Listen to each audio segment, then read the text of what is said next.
The smoke pressed on her from all sides. Her eyes slid shut. The heaviness of the smoke pressed down upon her and forced her to darkness. Her eyes opened again in blindness. Rapidash feels strange, like she weighs far less than she should. Indeed, as though she weighs nothing. She looks down. Whoa! She exclaims. Her whole body is a gleaming electric blue. Her mane, eyes, hooves, wings, all of it shines in the infinite darkness around her.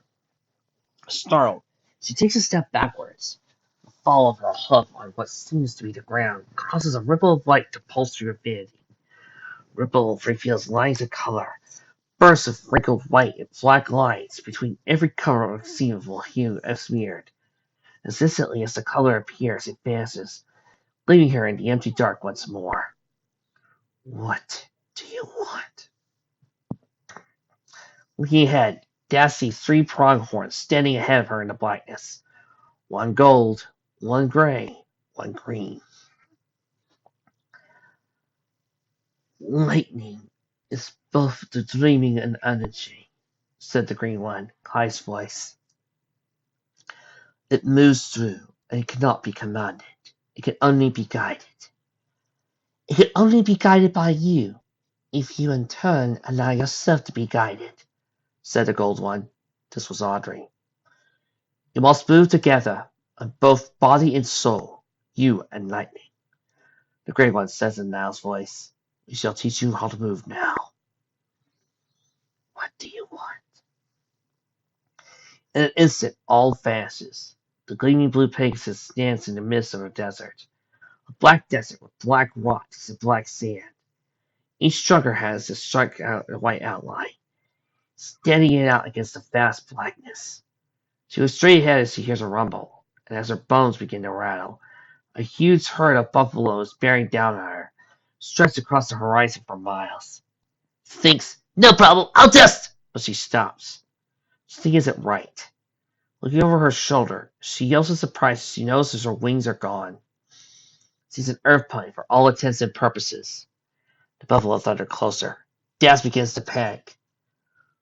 Why do you fear? A voice asks from her right. She turns to seize Audrey calmly at her side. Are you kidding? There's a huge herd of buffalo coming right for us! I'm going to be trampled! We're going to die! I have no fear of them, the pronghorn says, turning to face the stampede. Why do you? Because I can't fly over them! Dash exclaims, stomping her front hooves on the ground in panic. I'm stuck here on the ground!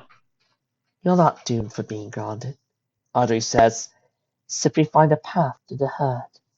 There is no path! Dash yells in a panic. There is no straight path, Audrey corrects her. Many times there are no straight paths. Often, in fact. But that never means there is no path. There's always a crooked path. It's not as simple or obvious. It rewards the observer as well as the patient, and it frequently is superior to the straight and simple path. Raymond says nothing. She looks at the commanding buffalo herd. She scans it, breathing hard. Seek the crooked path, Audrey whispers in her ear. When Dash turns toward her, she is gone. Dash looks back at the herd. Every instinct in her mind is telling her to panic. Her natural urge is to turn tail and run, but she knows it won't save her. She cannot outrun the stampede, so she stops. She forces her breathing to slow. Her eyes that are normally rose-colored sweep over to the front of the stampede, seeking openings, gaps, entrances. She finally spies a crevasse between the two great bulls. Stopping the ground with her front hoof, she charges. She finally is flat out. She runs in a panic, almost crying. What is she doing? Running towards the stampede. She forces down her fears and powers ahead, aiming for the gap. Her own speed added to the buffaloes. The herd is quickly upon her. She cuts left across the sand. The hooves are making the ground tremble. She reaches her gap and plunges into it. She runs forward, the buffalo all around her. The line between the bulls is closed by a single rampaging cow. She takes a third of a second to pause and look. There's a gap between two more. She runs sideways, and turns sharp right and passes through the new gap. She runs it for a distance, Their face is a solid wall of buffalo. There seems to be no way forward, no way to avoid being trampled to death. Then she knows a small stump that a bull had just finished jumping over. She cuts sideways, weaving between the buffalo as the next line of stampede closes in on her. Then a straight race, he runs flat out for the stump. A cow's head right for the next stump as well. Hugh's head down, horn sharp. Like a buffalo meet her as she creases the stump. She jumps forward, aiming low, flattening out her entire body just as the cow makes a great leap of her own. She feels the tips of the cow's hooves scrape across her back. Belly scrapes her wood to the stump. She falls into a forward roll, sends her tumbling to the black sand of the black desert. She's grasping and sputtering and clenching her gleaming blue hooves into her body. She looks ahead of her. Space is clear and empty. She was behind her. The buffalo continued on their way. The herds passed. Rainbow Dash gasped out of breath. What do you think it want? In an instant, she is no longer in a desert. Where before she was without water, now water is everywhere. She is in the middle of a black ocean. No land in sight on any horizon. The waves surge around her. Once more she has no wings. Panic grips her again. She doesn't know how to swim. She thrashes about in the water, sending splashes of ripples to the salty expanse. She dips below the water, making her panic further. She turns and swirls in the water, tumbling down and down to the ocean depths. There's a black ocean bottom beneath her. Black sand sneaking between the piles of black strata rocks. Black corals stick up and out of the crevices. She's helpless and frightened, striking out with every limb, twisting her tail, throwing her head around in every direction. She sinks all the way to the bottom. If you fail, you sink, a voice says nearby. She can hear it even underwater. She turns and sees Clive, standing calmly on the sandy floor.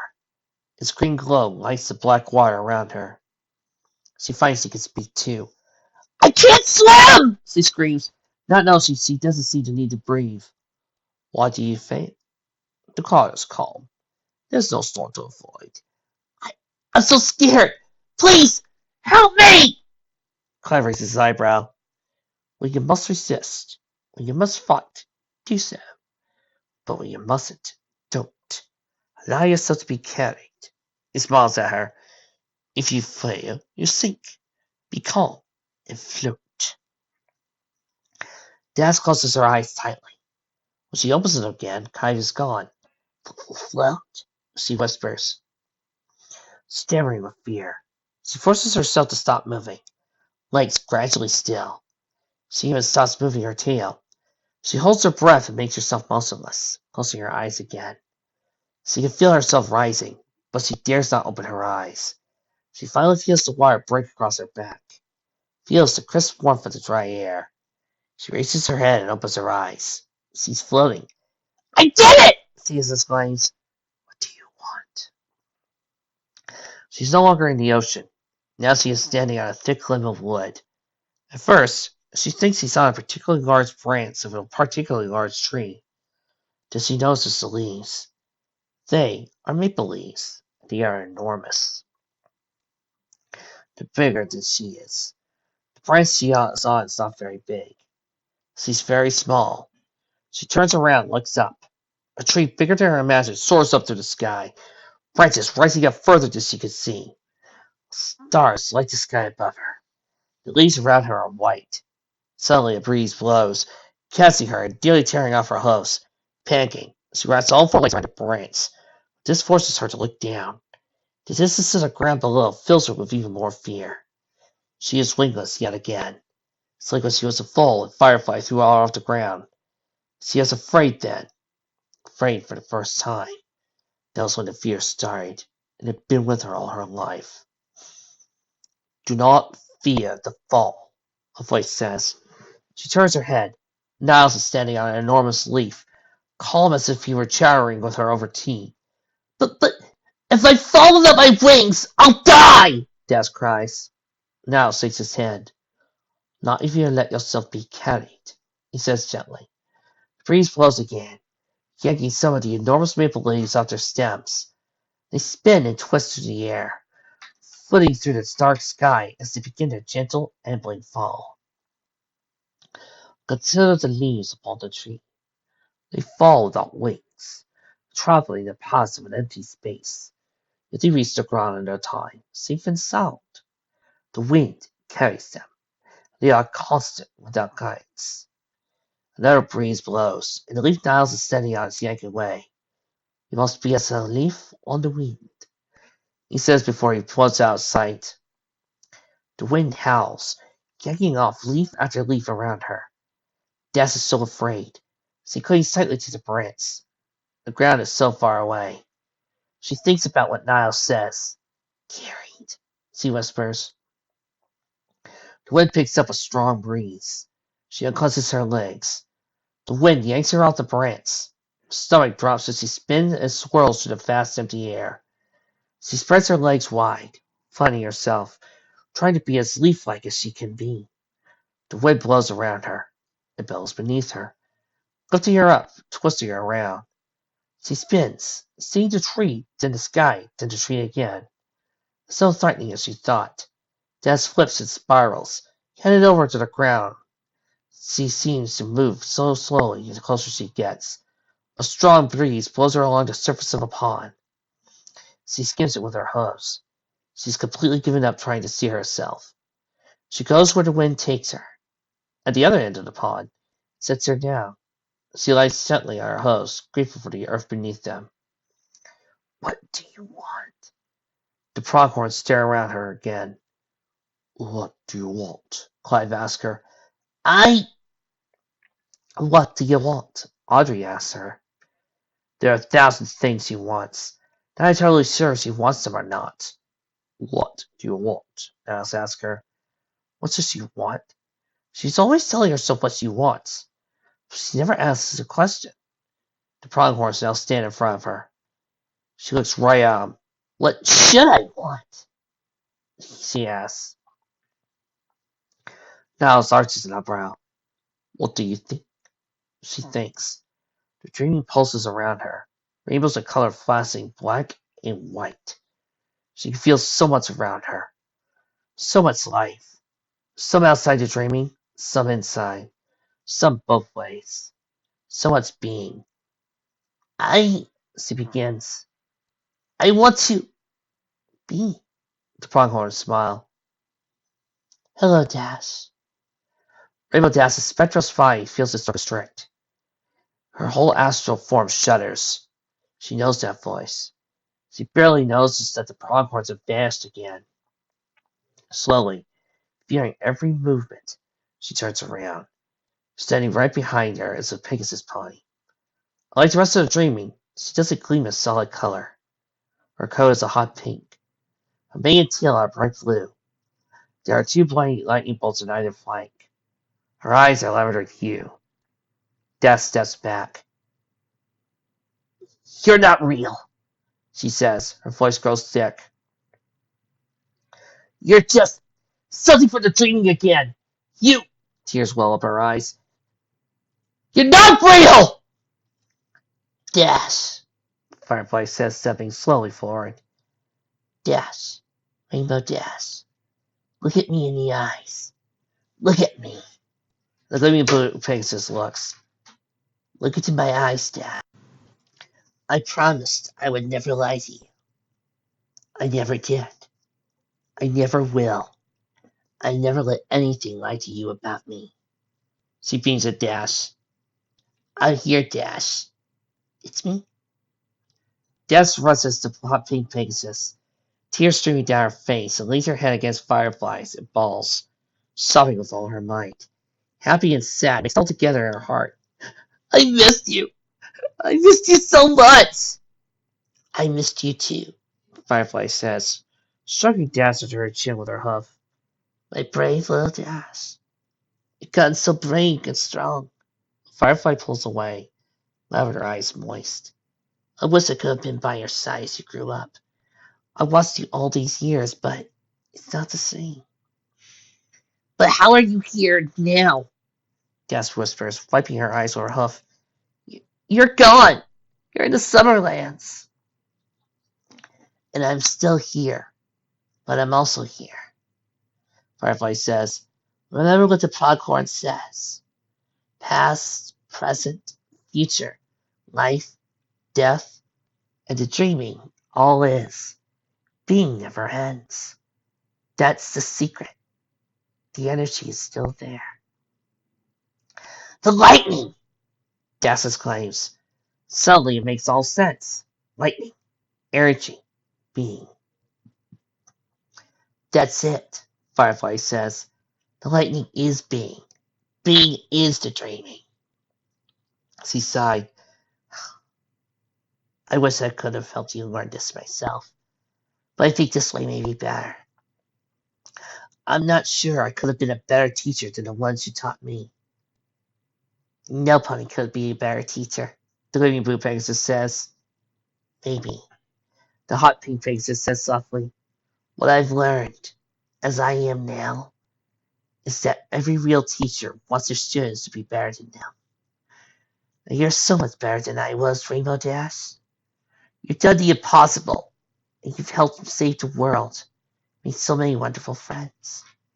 I hope someday you'll find your own fools to teach. If you do, hope and pray that at least one of them is better than you.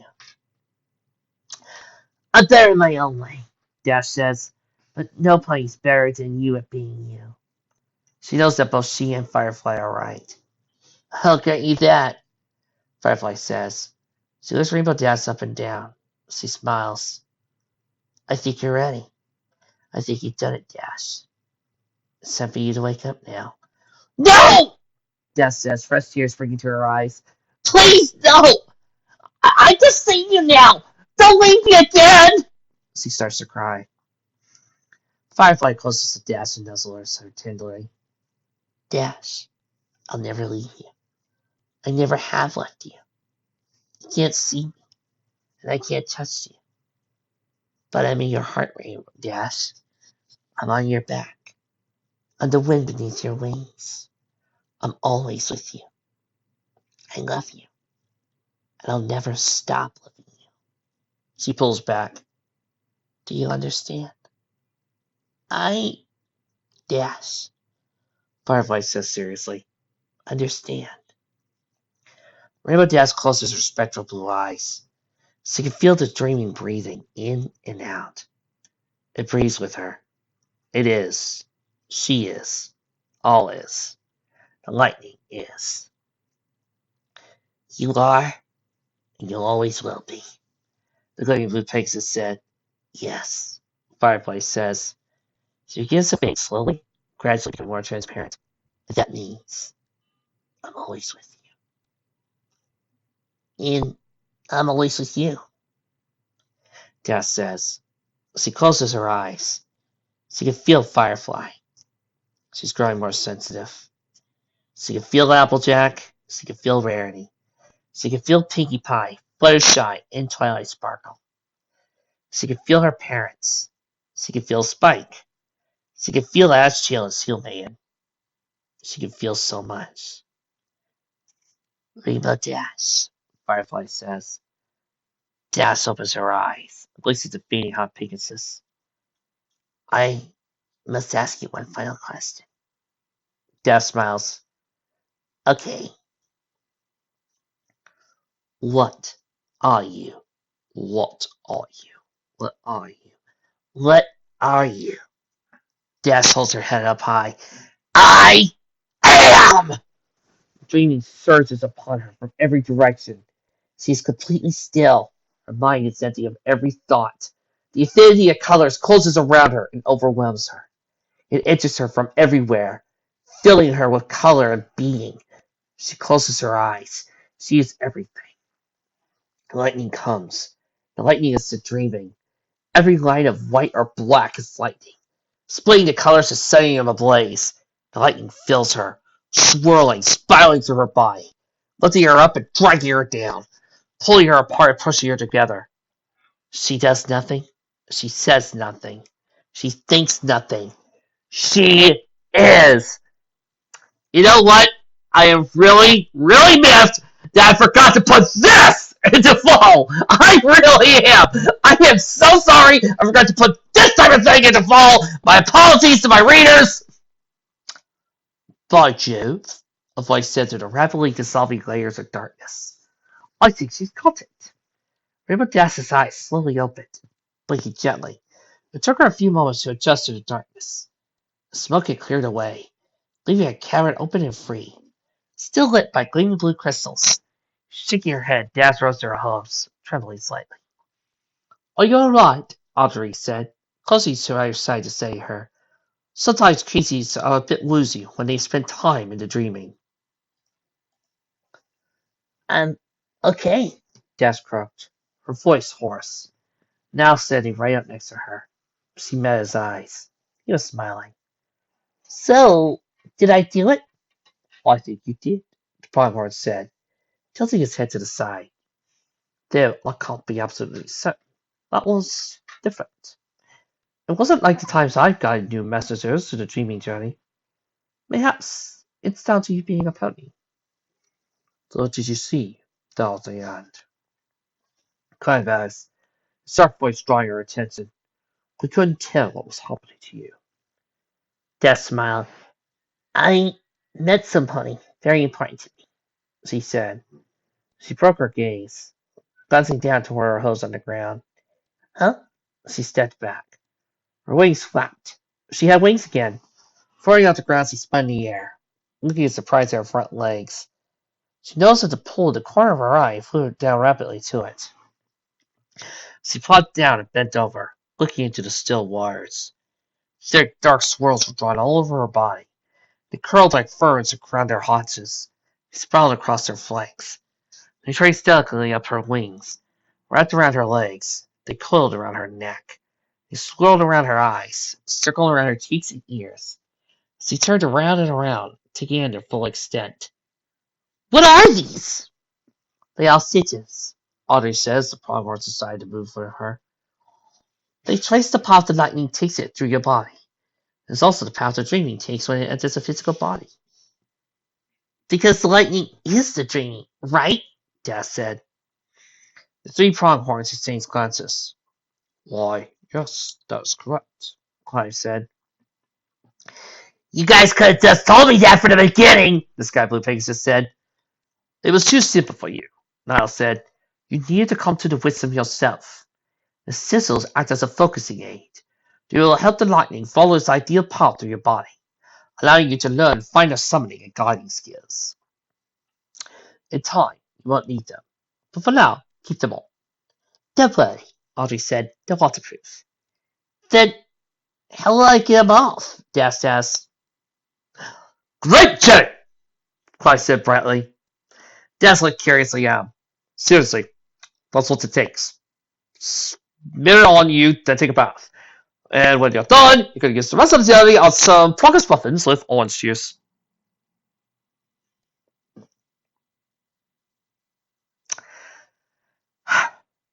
We just had a really good, heart-rending moment above there. Some really good philosophy stuff. Some really good world building. And then you put that time again! God, I love this fic! You guys are so weird, Dash said with a laugh. That's really cool. Well, Niles said, are you going to give it a try? It took Dash a moment to realize what he meant. She took several deep breaths. Being is lightning, she told herself. Lightning is being. Lightning is the dreaming, and the dreaming is in all things. Her breathing is slow. She didn't make the lightning come. She didn't order it. She opened her being up. She could feel something beyond herself rushing in. Then, gently, she applied her mind. She closed her grip slightly. She raised her left hoof and opened herself about it. A coil of blinding white snaked up her front leg.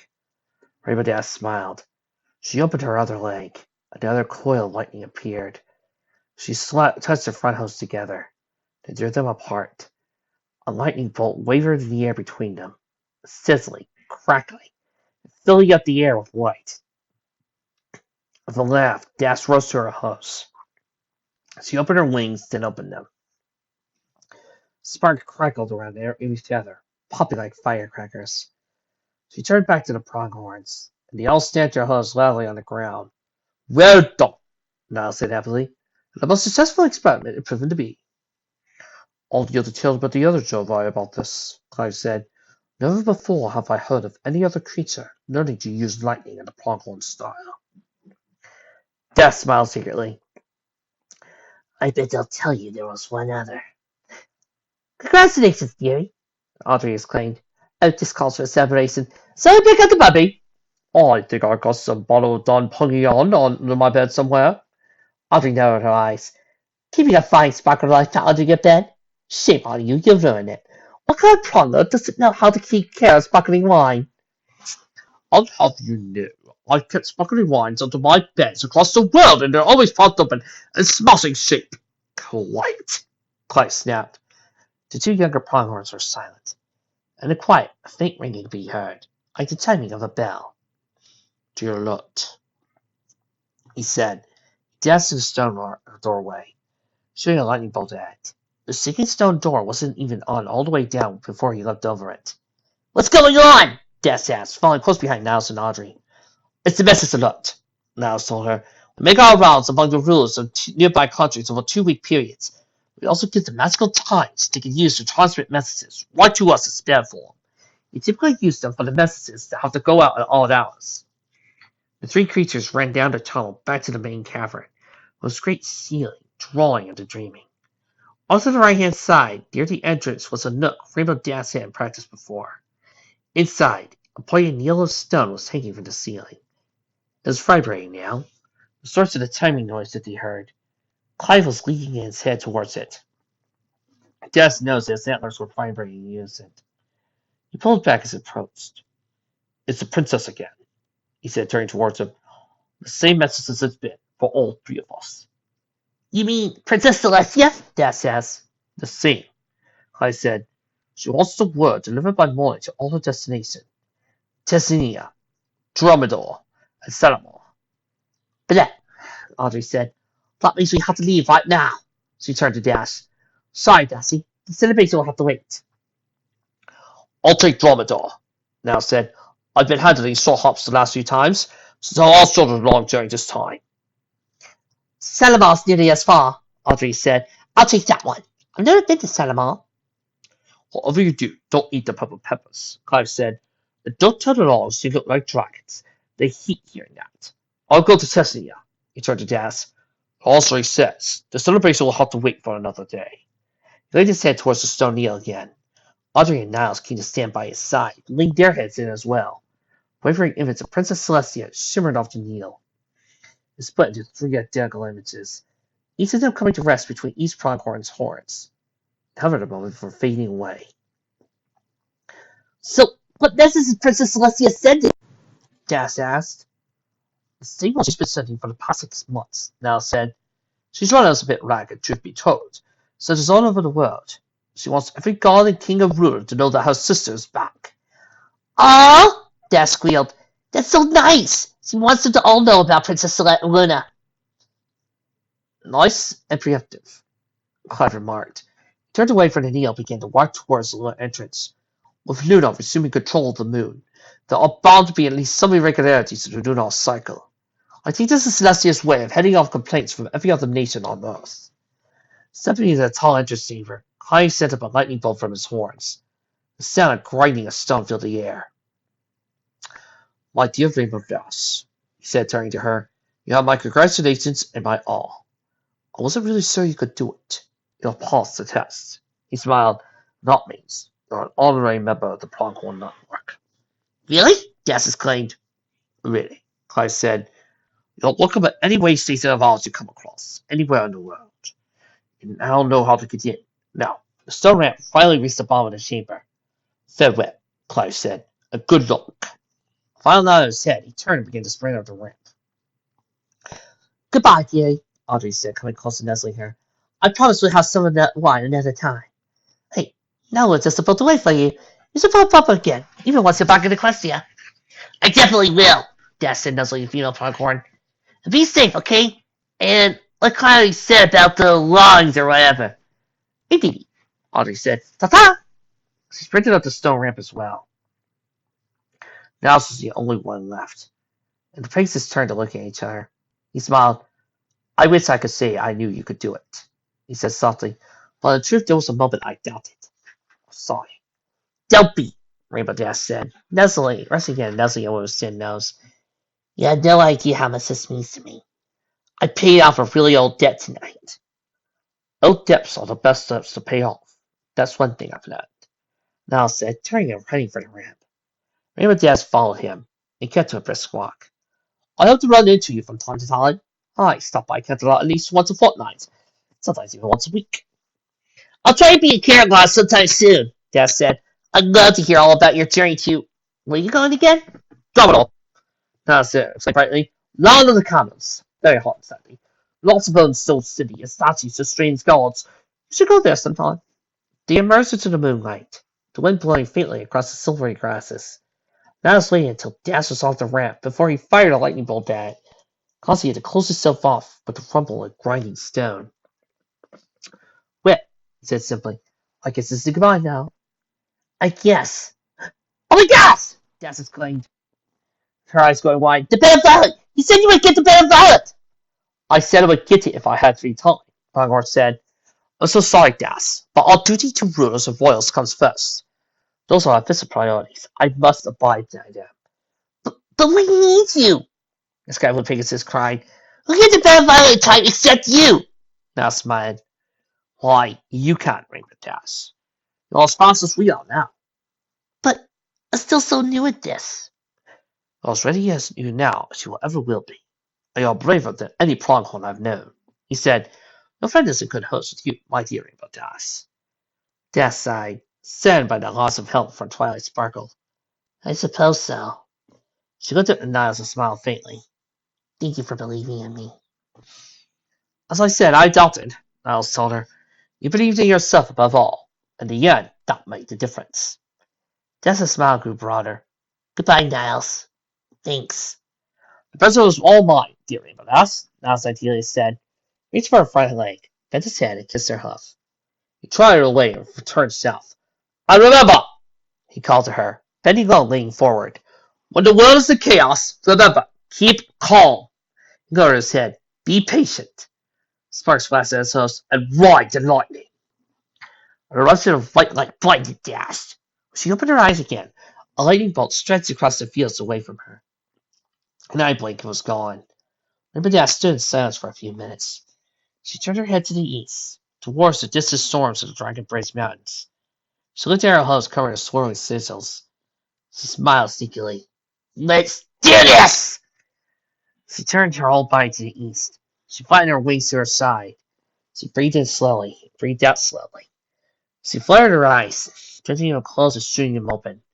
She recalled what she had felt. It had come to her heart. Firefly's words. Lightning is being. The whole universe was lightning. Bolts of lightning plucked like strings to make what it was. She drew her own string across the world. She made herself be just that more. The lightning came to her. She opened her spirit up. She could feel sparks racing down her legs. I am always with you.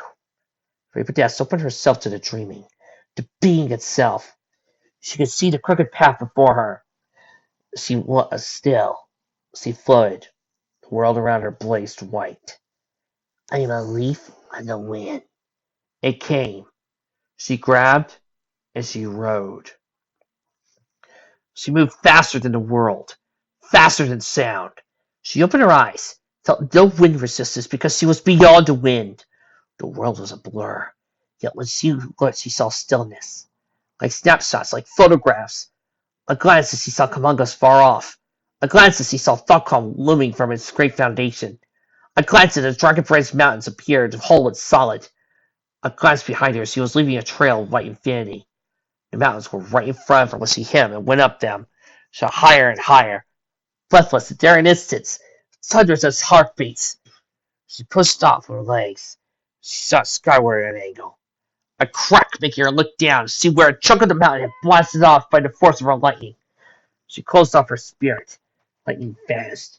She sailed skyward, rising another 100 feet above before she slowed and remembered to open her wings. It made it hard to bring herself to a hover. She looked down. She looked around.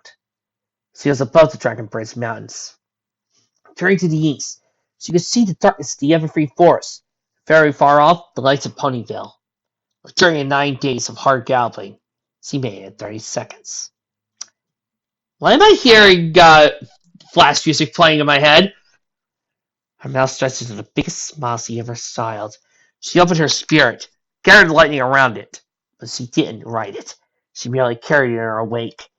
Woohoo! She whooped, soaring through the night sky, twirling white lightning.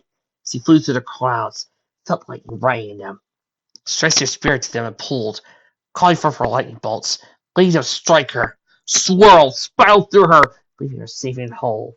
She was ablaze. She was radiant.